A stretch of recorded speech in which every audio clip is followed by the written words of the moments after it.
دا د څوک نه وایي چې اوس ورځې د مینې راغلې، دا د څوک نه وایي چې اوس ورځې رنګینې راغلې، اوښې وچې شوې په سترګو کې وینې راغلې، سرتور سرونه د رولما جبینې راغلې. ای د لوی شان مالکه، د درس جهان مالکه، سرتور سرونه په قبرونو د بچو جاړي، تر څو به داسې وږي تږي په غرمو جاړي. اخري بند توجه غواړم، راغلو خلکو د خپل ځان سره سم راوړی، د پښتون کور لای د ټولې نړۍ غم راوړی، ټوپک د سر خوري بچی له مې قلم راوړی، ما وله فکر د دې خاورې د علم راوړی. ای د لوی شان مالکه، د درس جهان مالکه، سړی حیران شي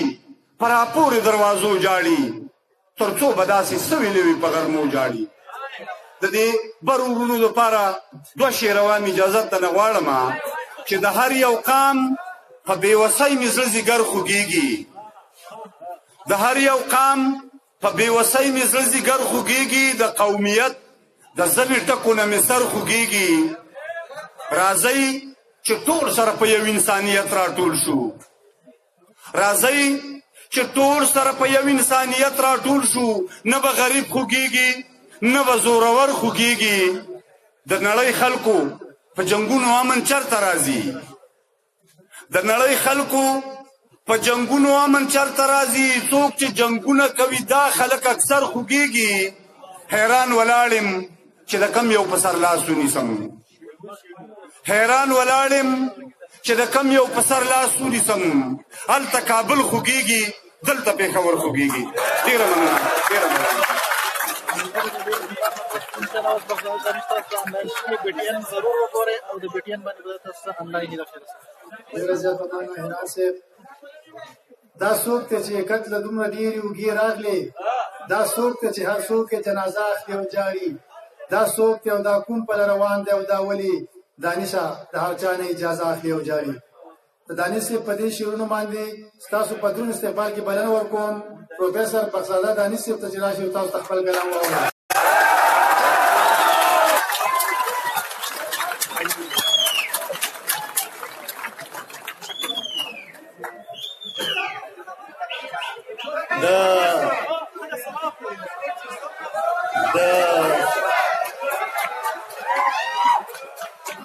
د مودونه په عذاب یم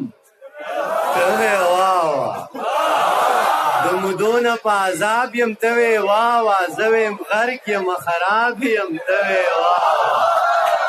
زه ویم کور د پښتونو ړنګ شه ته وې ډېر ښه، زه ویم کور د پښتونو ړنګ شه ته وې ډېر ښه، زه ویم سوی یم کباب یم ته وې واوا، زه ویم کور د پښتونو ړنګ شه ته وې ډېر ښه، زه ویم سوی یم کباب یم ته وې واوا، زه ویم ورک شوم او ورکېږم ته وې حد دی، زه ویم ورک شوم او ورکېږم ته وې حد دی، زه ویم وتی د نصاب یم ته وې واوا.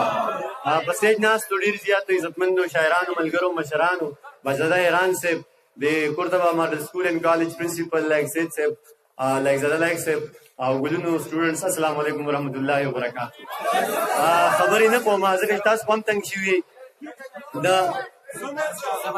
یا به زه پوکم وې ته پوکه، ټیک ده که یو دوه خبرې ضروري ګڼم په داسې محفل کې بیا چې دومره مشران ناست د هغې د مخې خبرې کول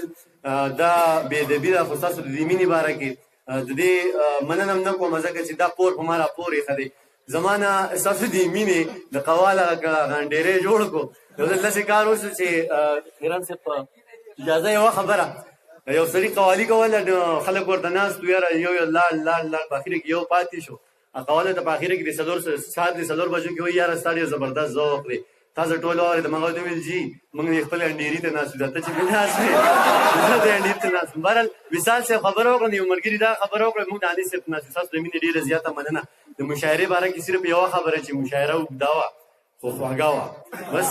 وړه غوندې مسله وه، زموږ تلو ته اراده وه، د رضوان د خوش شپه وه. نو ډېره مننه کوم. یو څو شعرونه درته وایم چې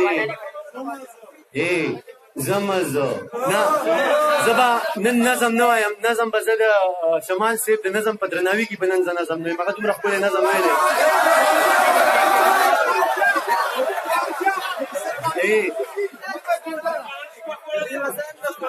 بس